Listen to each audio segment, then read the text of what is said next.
नमस्कार सभी को। हम NCERT क्लास 10th का मैथ पढ़ रहे हैं, जिसमें प्रश्नावली 5.2 चल रही है। 5.2 प्रश्नावली में 15 सवाल हो गए हैं। आज 16वां सवाल होगा। 15 सवाल में आपने देखा कि जो समांतर श्रेणी होती हैं, उस समांतर श्रेणी में प्रथम पद को मानते हम लोग A, और जो अंतर होता, सर्व अंतर होता, इसको मानते D। तो जो सर्व अंतर होता D, इसी से हम समांतर श्रेणी ज्ञात कर सकते हैं। उसके लिए आपका जो फॉर्मूला है AN बराबर A प्लस कोष्टक N-1 इंटू D, इसके माध्यम से हम समांतर श्रेणी ज्ञात कर सकते हैं। तो अब आगे देखते हैं 16वां सवाल। 16वां सवाल है, आप लोग मैथ खोल लें, मैथ में सवाल देखें। 16वां सवाल है, वह AP ज्ञात कीजिए। मतलब कि हमें ज्ञात करना है AP। तो AP ज्ञात करना है। AP आप जानते हैं, AP कहलाती है समांतर श्रेणी। समांतर श्रेणी का शॉर्ट फॉर्म होता है AP। तो हमें समांतर श्रेणी ज्ञात कीजिए। तो वह समांतर श्रेणी ज्ञात कीजिए जिसका तीसरा पद 16 है। इसमें बताया गया है कि जो समांतर श्रेणी है उसमें हमें तीसरा पद दिया गया है, और तीसरा पद हमारा है 16। आगे कहा गया है और 7वां पद 5वें पद से 12 अधिक है। तो हमें वह समांतर श्रेणी ज्ञात करनी है जिसमें तीसरा पद हो 12 और जो 7वां पद है वो 5वें पद से 12 अधिक है। तो इसके लिए हम देखते हैं, सबसे पहले हम इसमें कोई एक समांतर श्रेणी मान लेंगे। हम मानेंगे, माना कि समांतर श्रेणी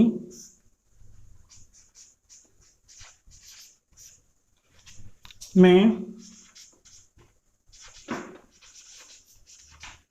प्रथम पद बराबर A। इसका प्रथम पद हमने क्या मान लिया? प्रथम पद जो समांतर श्रेणी है, इस समांतर श्रेणी का हमने प्रथम पद मान लिया है A। तो इसका जो तीसरा पद है A3 से देखेंगे, A3 से हम देखेंगे, A3 बराबर होगा A प्लस 2D। क्या होगा? A plus 2D।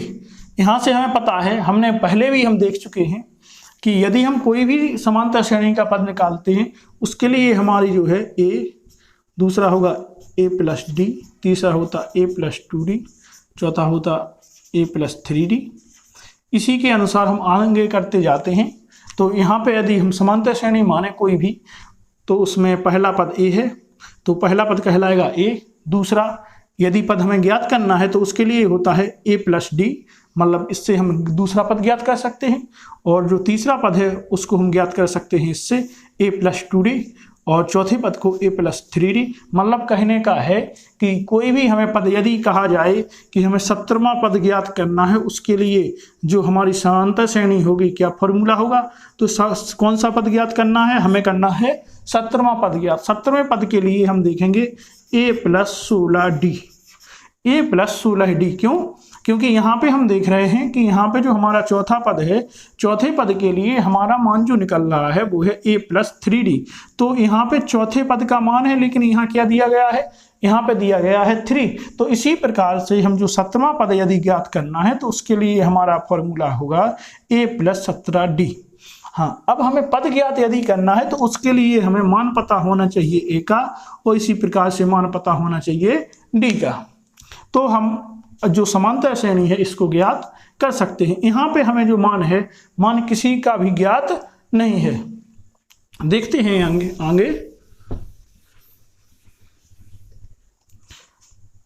तो तीसरे पद के लिए उन्होंने तीसरा पद दिया गया है। तीसरा पद आगे आपको क्वेश्चन में ही दिया गया है, क्वेश्चन देख लें। तीसरा पद 16 है कहा गया था। तो तीसरे पद के लिए 16 बराबर A प्लस 2D हो जाएगा। इसको मान लेंगे हम समीकरण नंबर 1। इसको मान लिया हमने क्या? इसको मान लिया समीकरण नंबर 1। इसी प्रकार से उन्होंने कहा है हमसे कि जो 7वां पद है 5वें पद से 12 अधिक है। अब हमें यहाँ पे जो सातवां पद है वो पता होना चाहिए और तीसरा पद है वो भी हमें पता होना चाहिए। यहाँ से अभी हम आपको पद निकालना बता चुके हैं कि किस प्रकार से पद मानते हैं। तो हम देखेंगे A5 से, A5 से मतलब A का जो पांचवा पद है उससे देखेंगे। तो A5 बराबर हमारा होगा, माने पांचवा पद बराबर होगा A + 4D। क्यों? क्योंकि हमें पता है कि पांचवा पद हमें ज्ञात करना है, तो पांचवें पद के लिए हम यहाँ पे D की आगे क्या मानेंगे, D के आगे मांगेंगे 4। ठीक है, अभी हम आपको बता चुके हैं। इसी प्रकार से सातवां पद A7 से हम देखेंगे A7 बराबर A + 6D। क्या होगा? A + 6D। तो हमें दो मान निकाल गए, पांचवा पद भी हमें मिल गया है और यहाँ से हमें सातवां पद भी मिल गया है। आगे हम देखेंगे, उन्होंने कहा है हमसे जो पांचवा पद है वो सात प्रश्नानुसार देखेंगे।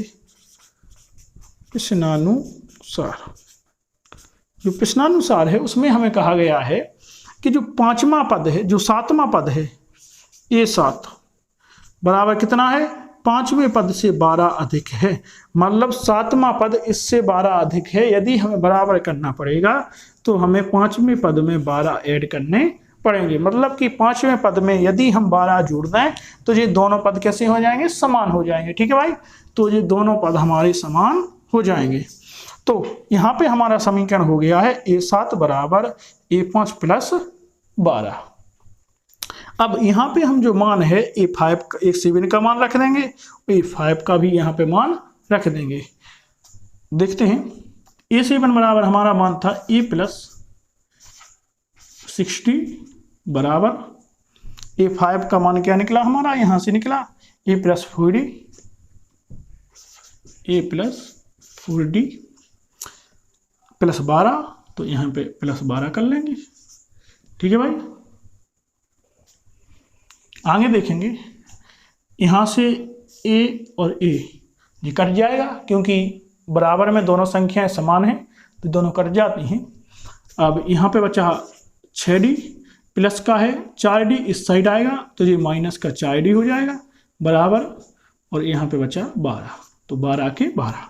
ठीक है भाई, अब आगे देखते हैं, 6D में से हमारा 4D आएगा तो यहाँ पे हमारा बचेगा 2D बराबर कितना होगा, 12। तो 2D बराबर हो जाएगा 12। ठीक है भाई, हाँ इसके आगे देखते हैं, तो 2D बराबर 12 हो गया। यदि हम D बराबर निकालना चाहें तो 12/2, बटा में 2 क्यों आ गए, क्योंकि कोई भी संख्या यदि बराबर के इस साइड गुणा में है और बराबर की इस साइड जाएगी तो भाग में हो जाएगी। ठीक है, तो जिसके बटे में आ गई है भाग में इसको कहते हैं। 2 छक्के 12, तो D बराबर जो मान निकल आया है, D बराबर हमारा मान निकल आया है 6।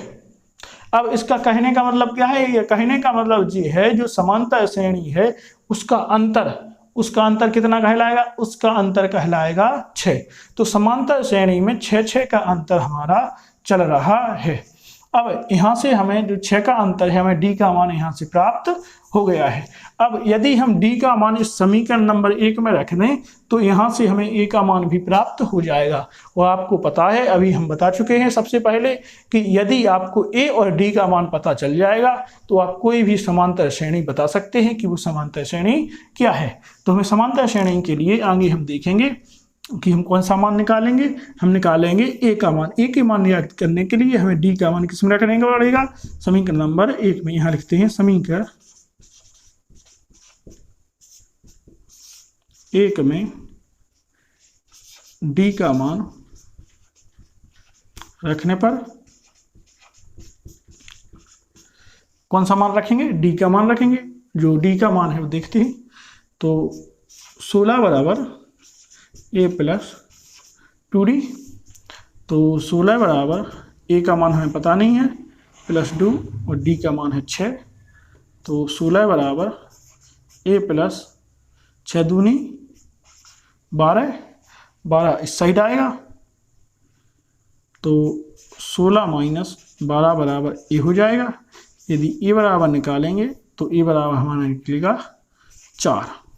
तो हमें यहाँ पे A का मान ज्ञात हो गया है, हमें A का मान भी मिल गया है और हमें D का मान भी मिल गया है। अब हम जो हमारी समांतर श्रेणी है वो हम निकाल सकते हैं। तो समांतर श्रेणी। समांतर श्रेणी बराबर होता है ए प्लस डी, ए प्लस 2d, ए प्लस 3d। इसी के अनुसार हम मान रख लेंगे। आप मान रखें ए बराबर पहला पद होगा 4, और जो दूसरा पद है ए बराबर हमें मिल गया है, तो ए बराबर कितना निकला 4 पहला पद, दूसरा पद ए प्लस डी, तो इसका हो जाएगा 4 प्लस डी का मान कितना है, डी का मान हमारा है 6, तो 4 प्लस 6 मतलब कि हो जाएगा कितना 10। अगला पद होगा ए प्लस 2d, तो ये कहलाएगा 4 प्लस 2 गुणा 6 मतलब 4 प्लस 12, तो 16 हो जाएगा। तो तीसरा पद हो जाएगा 16, और चौथा पद इसी प्रकार से होगा ए प्लस 3d, तो 4 प्लस 3 गुणा 6, तो 4 प्लस 6 3 18, और इसमें ये 4 जुड़ जाएंगे तो कितना होगा 22। मतलब कहने का है कि जो समांतर श्रेणी होगी कितनी होगी, समांतर श्रेणी होगी, समांतर श्रेणी बराबर होगा 4, आगे 10, आगे 16, आगे 22, इसी प्रकार से आगे होती जाएगी। तो हमारी समांतर श्रेणी ज्ञात हमें मिल गई है। आगे देखते हैं, यहाँ पे जी दिख नहीं रहा है, ऊपर लिख देते हैं। जो समांतर श्रेणी होगी वो कहलाएगी समांतर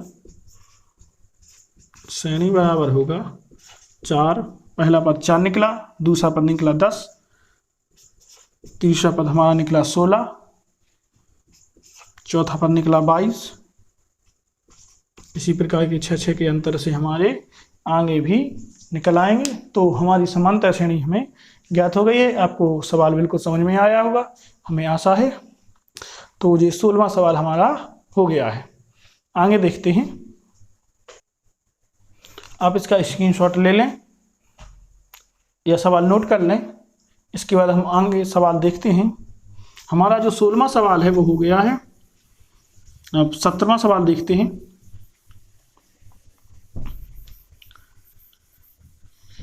आप लोग सब्जेक्ट की बिल्कुल भी टेंशन ना लें, आपका सब्जेक्ट पूरा होगा। आप हमसे जुड़े रहें और हम आपका सिलेबस बिल्कुल जल्दी से जल्दी पूरा करवा देंगे।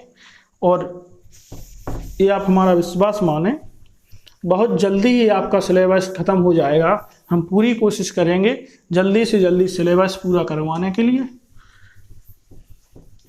आप लोग वीडियो को अधिक से अधिक शेयर और लाइक करते रहें, जिससे कि सभी तक हमारा जो वीडियो पहुंच सके। अगला क्वेश्चन है 17वां। आप लोग जो वीडियो देखते हैं वो आगे मैथ खोल के रख लिया करें, जिससे कि आपको बहुत ही अच्छा वीडियो समझ में आएगा।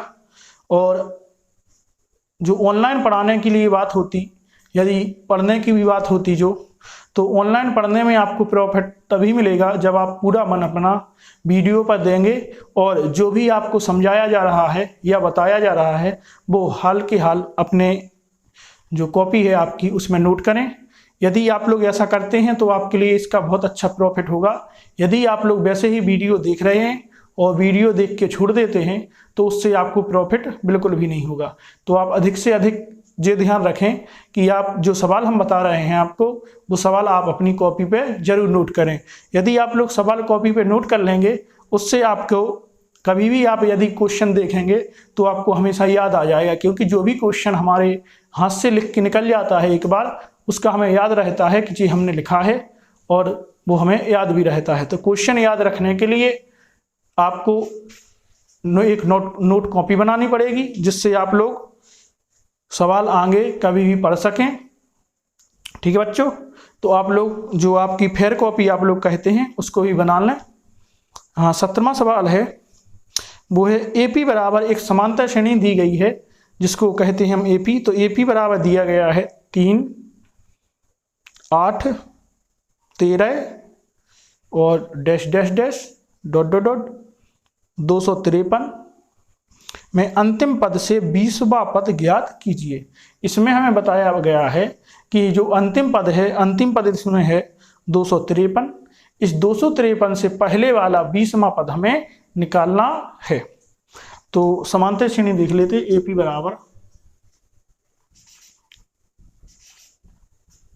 बराबर दिया गया है 3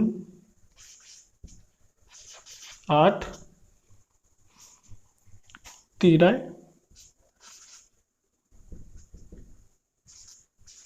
253। अंतिम पद हमारा कितना है? 253। आप इसमें देखेंगे पहला पद आपका कितना है? पहला पद हमारा जो है वो है 3, और जो डी सार्वंतर भी हम निकाल लेते हैं, लिखते हैं। पहला पद ए बराबर 3 जो दिया है, ठीक है, सबसे पहले दिया है लिखेंगे, उसके बाद आप लिखना पहला पद ए बराबर 3, और जो अंतर है डी बराबर दिया गया। अंतर ज्ञात करने के लिए हमें पता है a2 माइनस a1, तो इसको a2 माइनस a2 है 8 माइनस 3, तो 5 आया अंतर। तो हमारा जो डी बराबर मान है वो कितना दिया गया है? डी बराबर नीचे निकल आया है 5।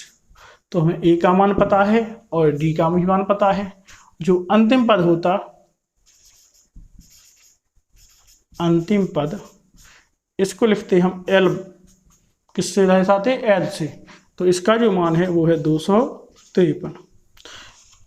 आपको कभी भी अंतिम पद से 20वां पद, पहले वाला 20वां पद निकालना हो, उसके लिए आपके लिए एक फॉर्मूला है।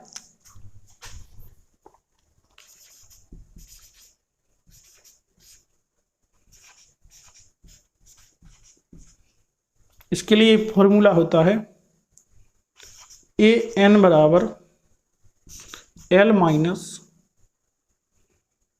N minus 1 into D. क्या फॉर्मूला होता है? एन बराबर ए एन बराबर L minus N minus 1 into D. मतलब कि जो पहला पद होता है जहाँ पे, वहाँ पे हमें लिखना है अंतिम पद, और जो पहले पद के आगे जो माइनस लगता था यहाँ पे लगाना है हमें प्लस। ये हमारा एक फॉर्मूला होता है कि यदि हमें अंतिम पद से कोई भी, जितना भी पहले का पद निकालना है, उसको निकालने के लिए तो हमें निकालना है अंतिम पद से पहले का 20वां पद को निकालना है, अंतिम पद से पहले का 20वां पद। तो इसके लिए लिखेंगे हम ए 20 बराबर एल, एल का हमारा मान है 253 माइनस एन माइनस 1, एन का हमारा मान यहाँ पे निकल आया है। एन कहलाती है संख्या। संख्या पूरी कितनी है? संख्या पूरी हमारी जो है वो हमें दी गई है 20वां पद। कौन सा पद निकालना है हमें? 20वां पद। ए एन बराबर कितना निकालना है?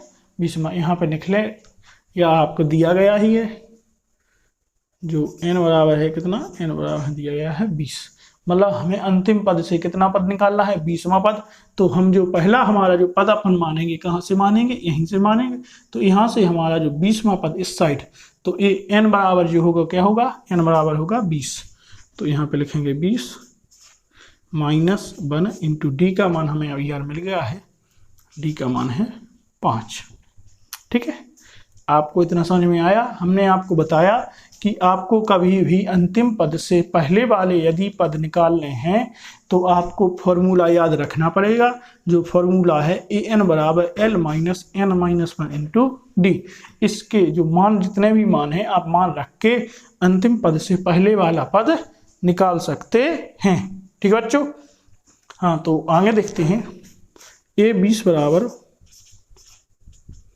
253 माइनस 20 माइनस 1, मतलब कि कितना हो जाएगा?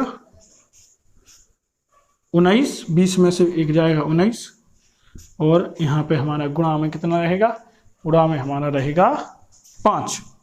यहाँ पे हम करेंगे 20 गुणा 5, कितना करेंगे 20 गुणा 5, 20 गुणा 5 क्यों, यहाँ पे 20 - 1 तो 19, और यहाँ पे 19 के बाहर कितना है 5, तो 19 गुणा 5, तो ये 20 बराबर होगा 253 माइनस 19 पना 95, तो यहाँ के भी कितने आ जाएंगे 95 आ जाएंगे। ए 20 बराबर होगा, अब 253 में से 95 माइनस कर देंगे, यहाँ पे हम माइनस करेंगे घटाएंगे 3, यहाँ पे 5, तो 13 में से 5 जाएंगे, कितने बचेंगे 8, यहाँ पे हो जाएगा कितना 9 से कितना हो जाएगा 10, और यहाँ पे जो 10 जाएगा कितना बचेगा 15, यदि हम मानेंगे 25 में से 10 जाएगा कितना बचेगा 15, तो 20वां पद हमारा कितना निकल आया है, 20वां पद निकल आया है 158। तो जो 7वां सवाल है, आप 7वें सवाल को भी नोट कर लें। हमारी प्रश्नावली जो चल रही है, प्रश्नावली चल रही है 5.2, कौन सी प्रश्नावली चल रही है 5.2 चल रही है। 5.2 में जो 17वां सवाल है, 7 मानिए कौन सा सवाल है 17वां, जो 17वां सवाल है वो आपका हो गया है। आप लोग इसका स्क्रीनशॉट ले लें। आपको जो मैथ है हम बहुत ही अच्छे तरीके से समझाने की कोशिश कर रहे हैं, और जो हम सोच रहे हैं आपको कि सरल से सरल विधि आपको बताएं, जिससे कि आपको मैथ बहुत ही अच्छे से समझ में आए। आप बिल्कुल भी टेंशन ना लें, हम आपका मैथ पूरा करवाएंगे बिल्कुल। आप बस हमारे चैनल से जुड़े रहें और चैनल को शेयर जरूर करते रहें, जिससे कि सभी बच्चों तक, आपके फ्रेंडों तक हमारी वीडियो पहुंच सके। जल्दी से जल्दी हम आपके लिए और भी वीडियो लेकर आने वाले हैं, तो आप अपना प्यार हमें ज़रूर दिखाएं। हमारा ये 7वां सवाल हो गया है, आगे हम अगले वीडियो में कंटिन्यू करेंगे बाकी के सवाल। तो आप लोग NCERT क्लास 10th का मैथ पढ़ रहे हैं, ठीक है। धन्यवाद।